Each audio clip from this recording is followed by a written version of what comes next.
அன்பார்ந்த நெஞ்சங்கள் அனைவருக்கும் என் கனிவான காலை வணக்கம்.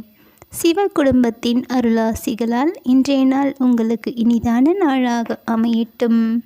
சிவாய நம. திருச்சிற்றம்பலம். ஹரஹர நம பார்வதி பதயே. ஹரஹர மகாதேவா.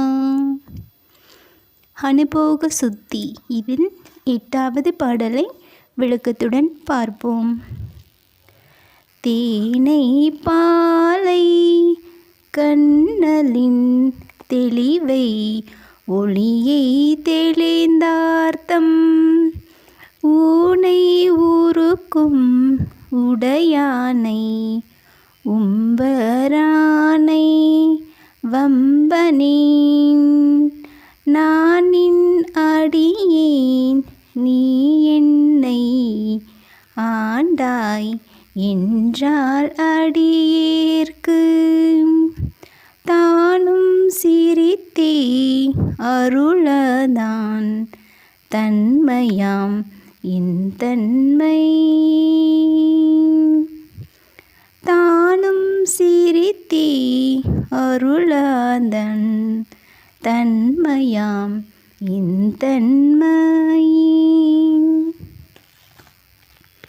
மனம் தெளிந்தவர்களுக்கு பரமானந்தத்தை ஊட்டும் ஞான பிரகாசன் நீ. அவர்களுக்கு ஒப்பற்ற மேலாம் பொருள் நீ.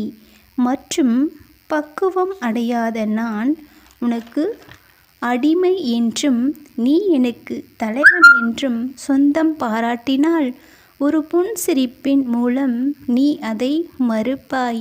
உன் அருளுக்கும் தகுதியற்ற நான் அதற்கு தகுதி உடையவன் என்று சொல்லுவது தகாது. ஆம், இந்த சிறியேனது பிழைகளை பொறுத்து ஆட்கொண்ட விதம் என்னை இறைவா, நின் அருளுக்கு நான் தகுதியானவனா என்று தன்னைத்தானே கேட்டுக்கொள்ளும் விதமாக இப்பாடல் வரிகள் தன்னை துதிப்போர்க்கும் துதியாதவர்க்கும் சமமாக அருள் செய்யும் அருளானல் நம் இறைவன். அவரது புகழினை என்றும் நம் நாவால் உரைப்பது சாலச் சிறந்தது ஆகும். அது நம் இப்பிறவி என்னும் பெருங்கடலின் மோட்சத்திற்கு வழிவகுக்கும். சிவாய நம. திருச்சிற்றம்பலம். சிவசிதம்பரம் தில்லையம்பலம்.